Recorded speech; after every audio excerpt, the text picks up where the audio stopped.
Ya se están comenzando a conectar.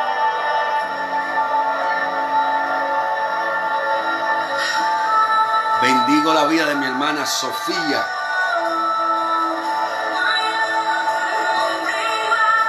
Bendigo la vida de mi hermana Sofía. Poderoso es Jesús.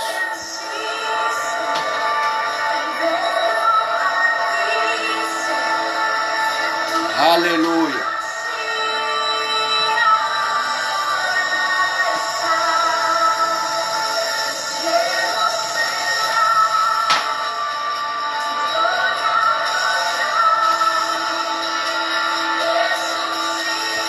Poderoso.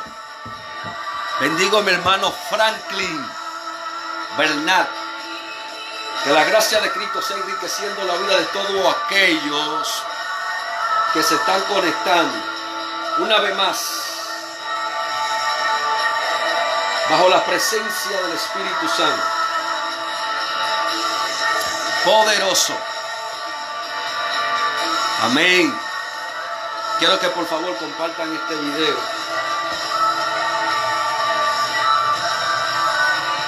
Compartan este video, por favor. Hay una palabra que Dios ha plasmado en mi espíritu y será de gran bendición.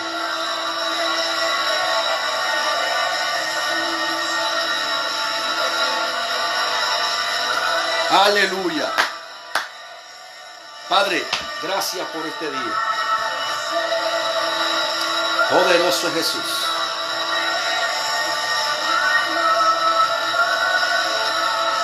Poderoso es el Señor. Poderoso es Jesús. Vamos, compartan este video. Hay una palabra que será de gran bendición.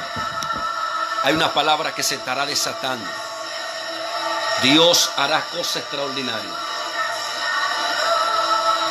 Estamos en victoria por encima de toda crisis. Estamos en victoria. Declárate en victoria. Porque tu victoria no depende del sistema. Tu victoria depende de lo que ya Dios ha determinado para ti. De lo que ya Dios ha plasmado para ti. Por favor, quiero que compartan este video. Sigan conectándose. Bendigo a mi hermana Yulisa Molina. Lo bendigo. Compartan este video. Esta palabra tiene que llegar a muchos corazones. Aleluya.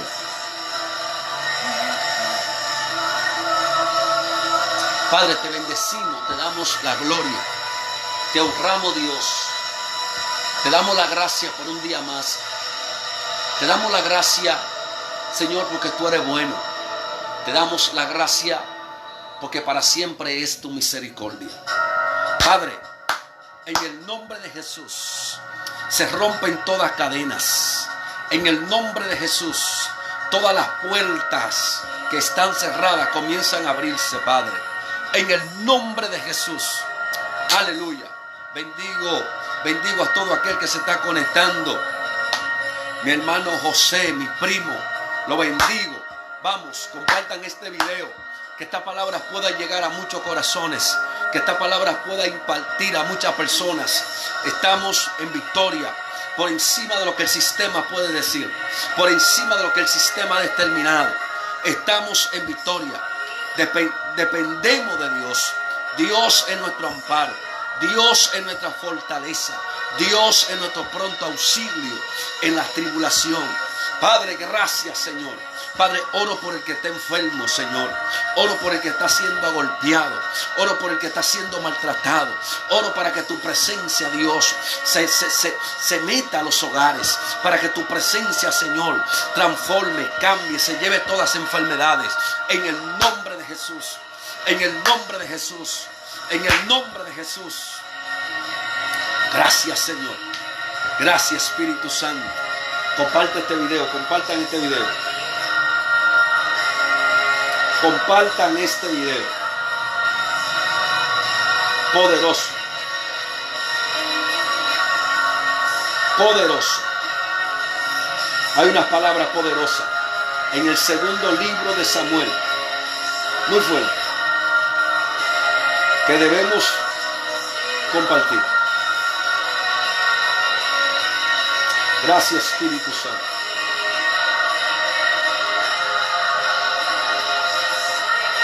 Oh Jesús, tú eres bueno, Señor. Tú eres muy bueno, Jesús.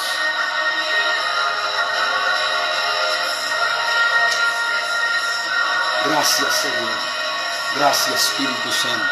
Comience a conectarse, comience a compartir esta palabra. Poderoso es Dios. Poderoso es Dios. Poderoso es Dios. Poderoso es Jesús. Vamos, abra su Biblia en el segundo libro de Samuel. Segundo libro de Samuel, capítulo 5. En la altura del verso número 17. Segundo libro de Samuel, capítulo 5, en la altura del verso número 17. Hay una palabra de Dios que va a ser de gran bendición. Muy fuerte. De gran bendición para nuestra vida. De gran bendición para nuestra vida. Oh Espíritu de Dios. Aleluya. Dice así. La palabra del Señor dice de la siguiente manera. Segundo libro de Samuel. Son 4 libros de reyes. Pero en este caso vamos a leer el segundo libro de Samuel. Es ahí donde encontramos las historias de los reyes de Israel. En el segundo libro, en el primer libro, y en el primer libro de Reyes y en el segundo libro de Reyes. En esos 2 libros encontramos la historia de Israel. Vamos, dice así. Segundo libro de Samuel, capítulo 5, verso 17. Dice, cuando los filisteos supieron que David ya era rey de todo Israel, se unieron para atacarlo y fueron al valle de Refaim. Pero David se enteró y se fue a uno de sus refugios y allí consultó a Dios: si salgo a pelear contra los filisteos, ¿me ayudarás a vencerlos? Dios le contestó: claro que sí, yo te ayudaré a vencerlos. Entonces David salió a Baal Perasim y allí venció a los filisteos. Los filisteos huyeron y dejaron tirados sus ídolos. Así que David y sus hombres los recogieron.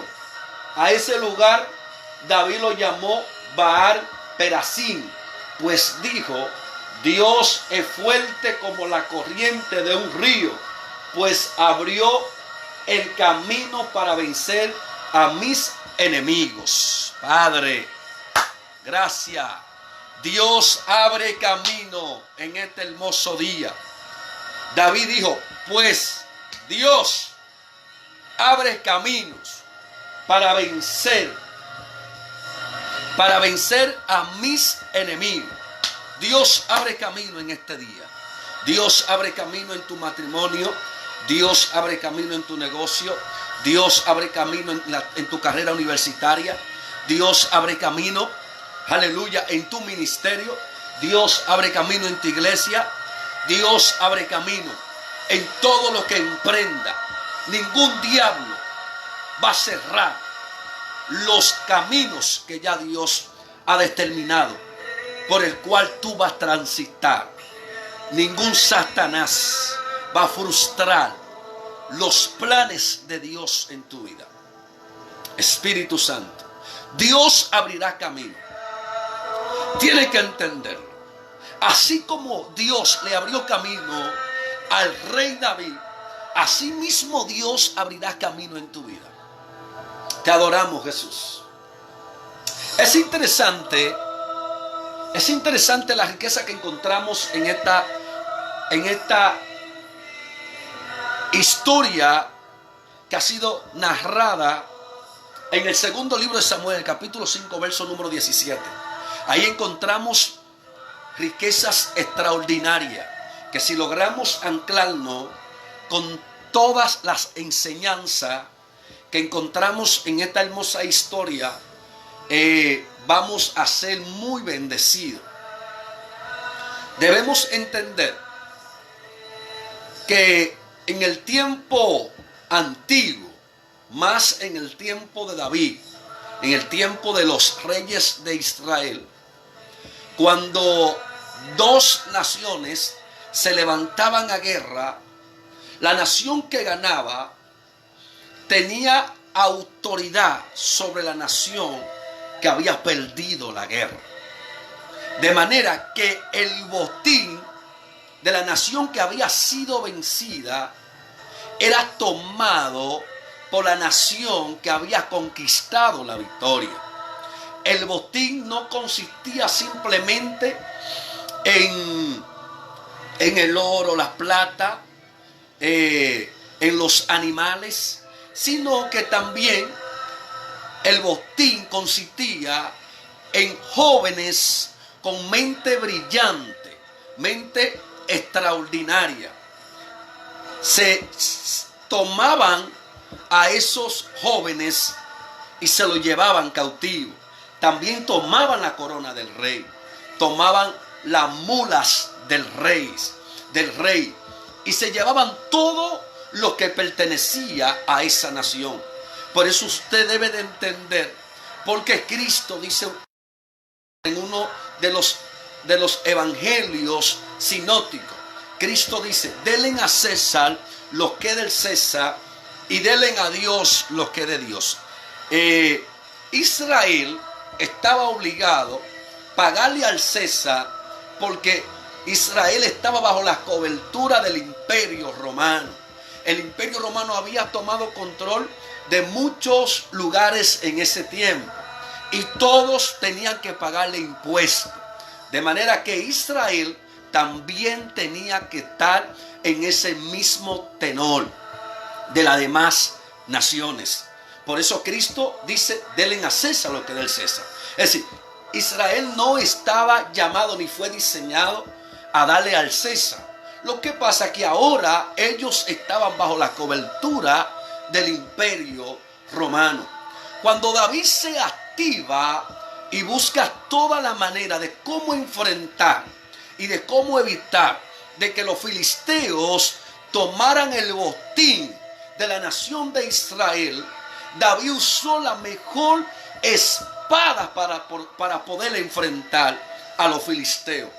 En dos ocasiones diferentes, David consultó a Jehová si debía atacar o no a los filisteos, y Dios le dio el permiso para hacerlo.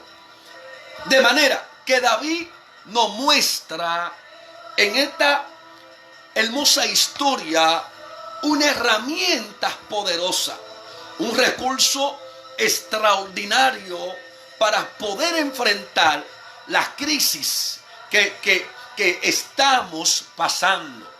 Debemos entender que David, si comenzamos a estudiar toda su biografía, si comenzamos a buscar el contexto histórico de David, nos vamos a dar cuenta que David fue un hombre que dependía de Dios.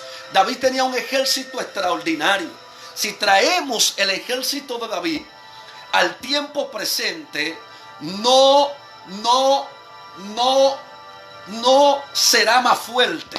Es decir, el ejército del tiempo presente, con todos los mecanismos que tienen y todas las herramientas que tienen, para el tiempo de David, el ejército de David lo supera todo. El ejército de David es más poderoso. David tenía hombres sanguinarios, hombre fuerte, pero David nunca dependía de su propia espada. David no dependía de su propio escudo. David tenía un Eleazar que era tan guerrero, era tan guapo, era un hombre con una mente de guerra tan extraordinaria, un hombre tan valiente, que dice las palabras de Dios, dice la historia, que la espada se le quedaba pegada de la mano. David tenía 3 jóvenes que en una ocasión el rey David le deseaba beber agua del pozo de Belén, pero el campamento de los filisteos ya había sitiado ese lugar, pero David quería agua, y 3 jóvenes se levantaron a buscar agua a David en medio de esa persecución, en medio de esa influencia filistea. Ellos delante de los filisteos eran indefensos, es decir, eran indefensos, pero tenían un corazón muy valiente. Estaban dispuestos a dar su vida con tal de que el rey. Ahí tenemos un Joab, un Abisaí. Eran gente muy fuerte, no le tenían miedo a nadie. ¿Por qué hago todo esto? ¿Por qué hago todo este relato? Porque quiero darte una enseñanza de la dependencia de David hacia Dios. David sabía que de la única manera que podía evitar de que los filisteos se llevaran el botín de Israel, era buscando la verdadera respuesta, era buscando la verdadera ayuda, era buscando la verdadera alternativa. Usted debe de entender que no es un juego. Note algo, en los tiempos de Jeremías, Isaías, en los tiempos del primer libro, usted lo va a encontrar en el primer libro de Crónicas, segundo libro de Crónicas, primera y segunda de Reyes. Usted va a encontrar cómo Nabucodonosor, cuando sitió la ciudad de Jerusalén, se llevó a los jóvenes más extraordinarios, a los jóvenes más poderosos, una mente brillante. Tenemos a Daniel, que era experto descifrando enigmas, interpretando sueños. Ahí tenemos a Ezequiel, a los 25 años de edad. Daniel tenía 20 años. Sadrach, Mesach y Abednego tenían 20 años cuando el rey Nabucodonosor se lo llevó a Babilonia. Y ellos eran parte del botín. Igualmente, la historia que encontramos en el segundo libro de Reyes, capítulo 5, de una joven que había sido llevada como esclava a la tierra de los asirios. Y dice que esta joven direccionó al general Naamán para revelarle en qué lugar se encontraba su milagro. En pocas palabras, esta joven sabía dónde vivía la unción. Esta joven sabía dónde vivía la gloria de Dios. Esta joven sabía dónde este hombre podía encontrar su milagro. Note algo, que no era cualquier joven. Era una joven extraordinaria. Era una joven de una mente espiritual muy fuerte. Pero ahora mismo, en el tiempo de ella, está siendo esclava. De nada le servía tener la mente extraordinaria, la mente brillante, cuando la tierra en la que ella se encuentra es una tierra esclava. De eso era que David se estaba librando. De eso era que David estaba buscando la manera de cómo ser guardado, de cómo ser librado, hermano. Aleluya. Pero David nunca dependió de su ejército. David tenía un consejero muy brillante, muy extraordinario. Incluso cuando Absalón tomó control del gobierno de David, que le dio un golpe de estado, Absalón nunca le fue a David de espada a espada, ni de escudo a escudo.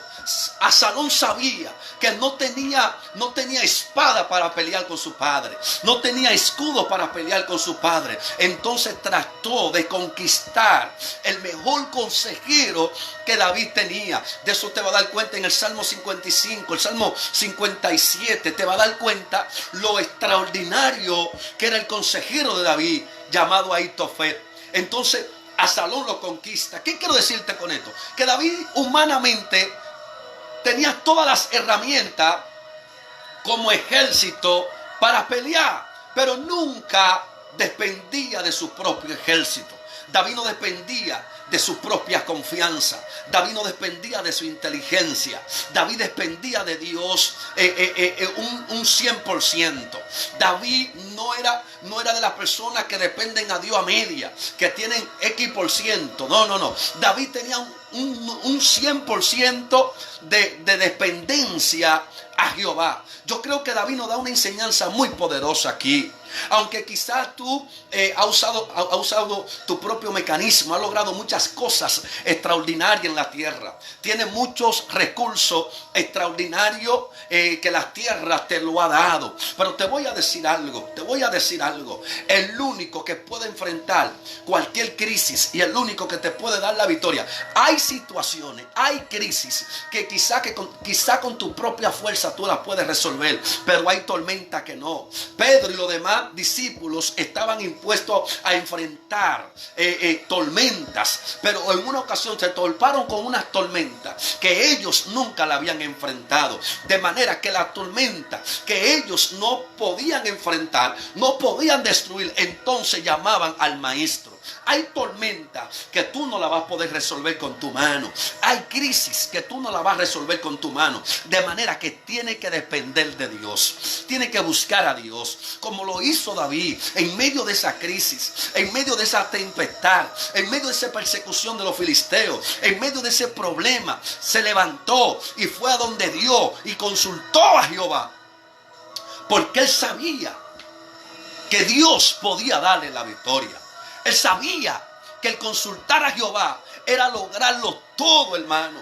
Debemos de postrarnos, debemos de ir ante Dios, debemos de consultar a Dios para que Dios nos direccione, para que Dios nos ilumine, para que Dios nos muestre el camino, para que Dios, a veces, te voy a decir algo, esta situación ha cerrado todos los caminos, pero hay un camino que todavía esta crisis no lo ha podido cerrar. Poderoso Dios. Por eso el verso 17 dice: cuando los filisteos supieron que David era rey de todo Israel. Note algo, porque el escritor del segundo libro de Reyes dice: cuando los filisteos supieron que David era rey de todo Israel. Mire, David fue ungido 3 veces. El primer ungimiento fue cuando Samuel fue a Belén. Ese se le llama el ungimiento en el cual David le arrancó la cabeza a Goliat. El segundo ungimiento fue cuando David duró 7 años y pico reinando en Hebrón. Se llama el reino de refugio. Y el tercer ungimiento fue cuando lo colocaron como rey de la nación de Israel. Note, cuando fue ungido en Belén, David no tenía problema con los filisteos. Los filisteos tenían guerra contra Saúl. Cuando fue ungido para reinar en Hebrón, tampoco tenía guerra con los filisteos.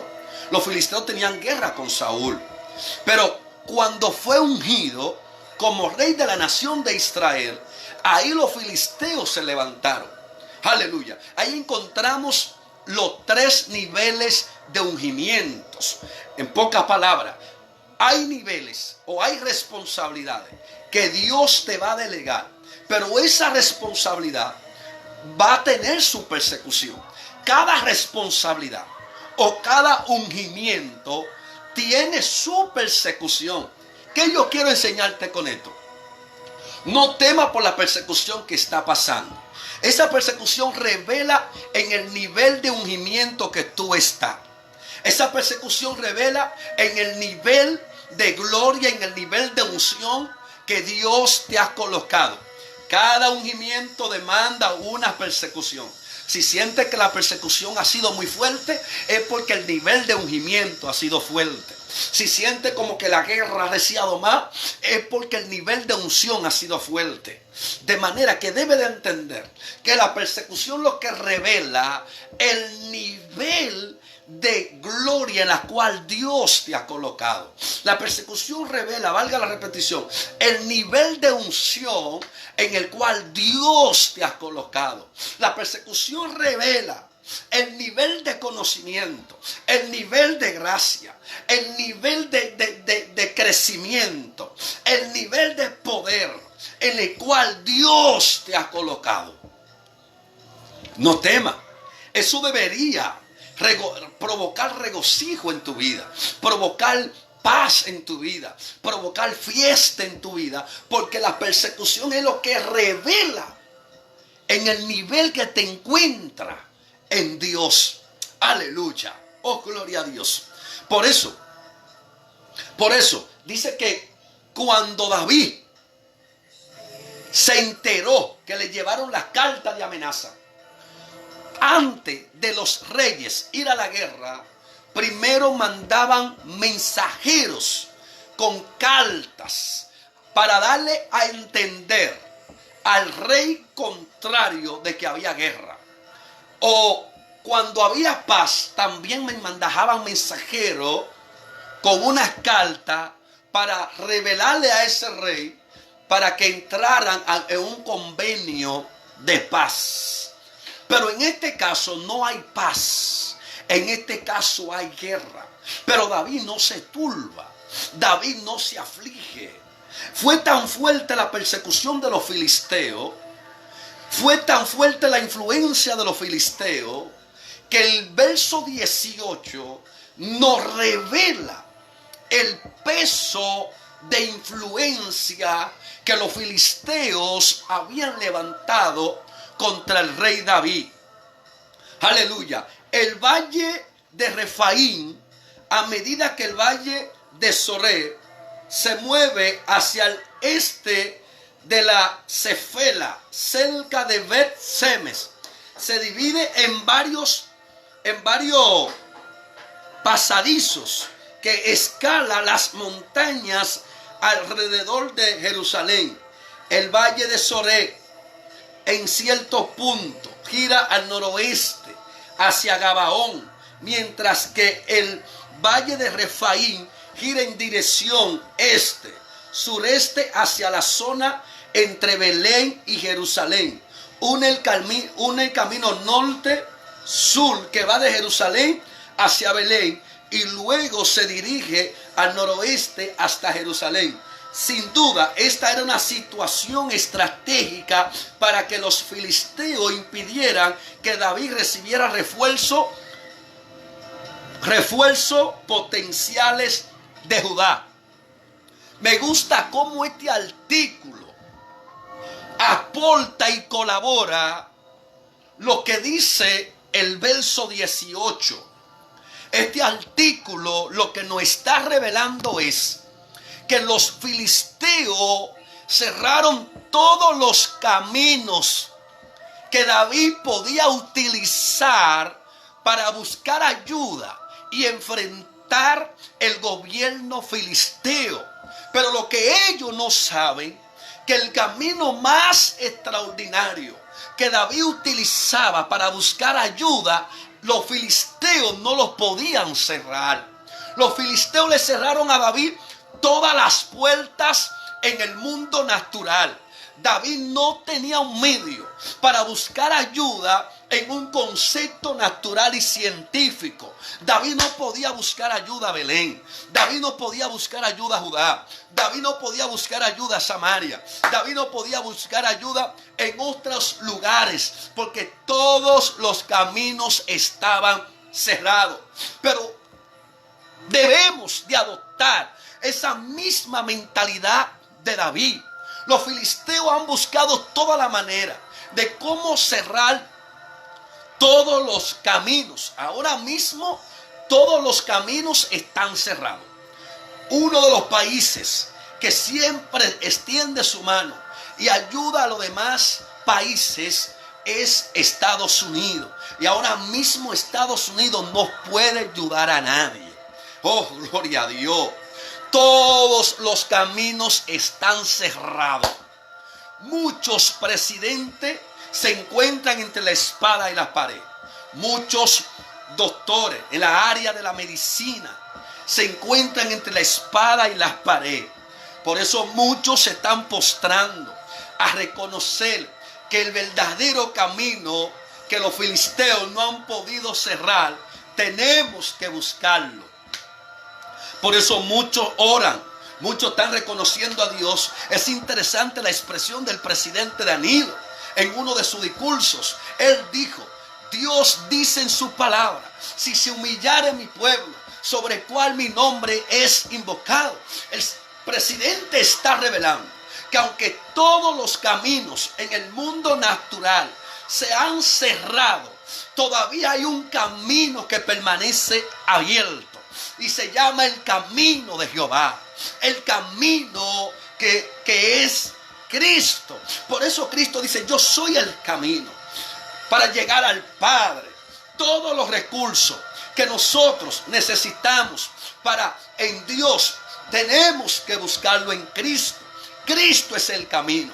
Cristo es el único que nos puede llevar a ese almacén de Dios para buscar todas las herramientas que necesitamos, para buscar la alternativa que necesitamos, para buscar la respuesta que necesitamos. No podemos ignorar que Cristo es el camino. No podemos caer en el mismo error. No podemos caer en la misma situación que han caído muchos países, que le han dado la espalda a Dios, le han dado la espalda al Hijo de Dios. Han ignorado de que Cristo es la solución. Han ignorado de que Cristo es la respuesta que necesitamos. Pero nosotros no podemos caer en la misma actitud, en el mismo comportamiento, en el mismo campo, en el mismo tenor. Debemos de despertar y entender que Cristo es el camino que nos puede llevar a buscar el verdadero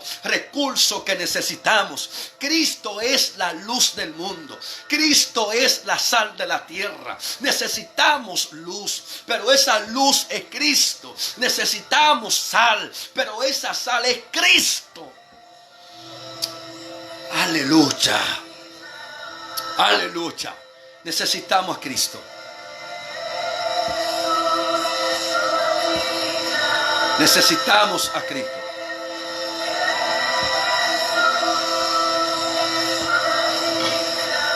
Es interesante la enseñanza que encontramos ahí. Como el salmista, como el rey David pudo revelarnos. El rey David lo que está diciendo: ustedes quieren prosperar, busquen a Jehová. Cuando todos los caminos se sienten que están turbados, ¿dónde va a haber la solución? ¿Dónde vamos a buscar el contravirus para que pueda destruir esta plaga que anda el mundo entero? Están todos los caminos cerrados. Pero hay un camino que es el camino de Dios, que está abierto. Ese camino siempre permanece abierto. Lo que pasa es que ese camino demanda humildad. Ese camino demanda humillación. Ese camino demanda honestidad. Ese camino demanda justicia. Ese camino demanda integridad. Poderoso Jesús. Poderoso Jesús. Poderoso Jesús. Debemos de buscar ese camino. Debemos de buscar a Dios. Los filisteos dijeron: le hemos cerrado todos los caminos a David. Pero lo que ellos no sabían, que David dependía de Jehová. Por eso dice, por eso me gusta aquí como dice: pero David se enteró y se fue a uno de sus refugios. Es decir, que tenía muchos lugares de refugio. Y esos lugares de refugios tenían su nombre. Había uno que se llamaba el Salmo 23. Había uno que se llamaba el Salmo 27. Había uno que se llamaba el Salmo 34. Había uno que se llamaba el Salmo 63. Había uno que se llamaba el Salmo 121. Había uno que se llamaba el Salmo 127. Había uno que se llamaba el Salmo 91. Todos esos lugares de refugio de David tenían un nombre. Yo voy a utilizar un pensamiento. Me imagino que David está ahora en el lugar, en uno de esos lugares de refugio. Yo me imagino que está en el Salmo 27. Que dice: aunque un ejército acampe contra mí, no temerá mi corazón. Aunque contra mí se levante en guerra, yo estaré confiado. Allá fue David y consultó a Jehová. Las palabras consultar en un diccionario español significa buscar consejo. Es decir, David fue a buscar consejo a donde Dios. Y le dice, oye, cuando David fue a buscar consejo donde Dios, dice, allí consultó a Dios: si salgo a pelear contra los filisteos, ¿me ayudarás a vencerlo? David le dice a Dios.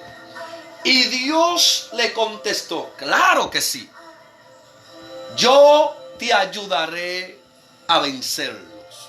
¿Cómo Dios nos va a ayudar a vencerlos cuando nosotros no hemos consultado a Él? Cuando nosotros no hemos buscado consejo en Dios. ¿Cómo Él nos va a ayudar? Dios es un caballero. Y nos damos cuenta de que Dios es un caballero en Apocalipsis 3:20. Dice: he aquí yo estoy a la puerta y llamo. Entro si tú me abres. Si tú no abres, yo no entro.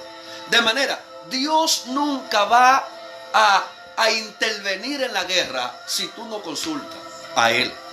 Dios nunca va a pelear a tu favor si tú no consultas a Él. Dios nunca te dará su mano si tú no se la pides. Dios nunca te dará ayuda si tú no se la pides.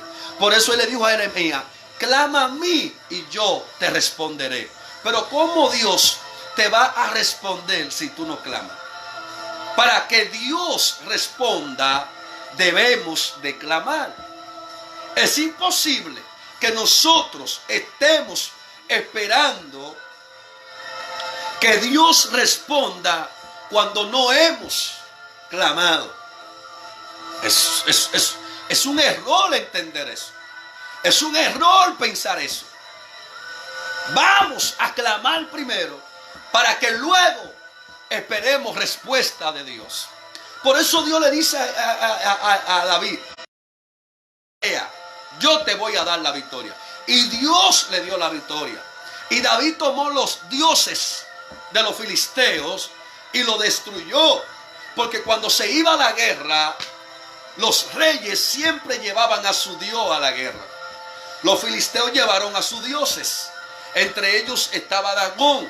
Y había más dioses. Los filisteos adoraban hasta los ratones. Todos los reyes llevaban a sus dioses a la guerra. Por eso en uno de los libros de los reyes vamos a encontrar que el rey de los asirios le dijo que Josafat ganaba la guerra en el monte porque su Dios era un Dios de monte. Entonces Dios le dijo a Josafat: declara la guerra en los llanos entonces, para que él vea que yo no estoy limitado a pelear en los montes. También soy un Dios de los llanos. Y allá en los llanos también le ganó la guerra. Eso te revela de que los reyes iban con su Dios a la guerra. Por eso cuando David vence a los filisteos, agarra el Dios de los filisteos y lo destruye. Lo tomaron como botín y lo destruyeron. Porque ellos tenían una costumbre, y era que cuando ellos conquistaban la victoria, entonces mandaban a buscar el Dios de la nación vencida y se burlaban de ese Dios. Por eso ellos se llevaron el arca de Jehová y la pusieron delante de Dagón. Pero allá Dios le dio una pela a Dagón. Por eso cuando Sansón es vencido, dice que los príncipes filisteos mandaron a buscar a Sansón para burlarse y darle gracia a Dagón y burlarse de Dios. Pero allá también Dios le dio una guerra a los filisteos, aún en su misma tierra.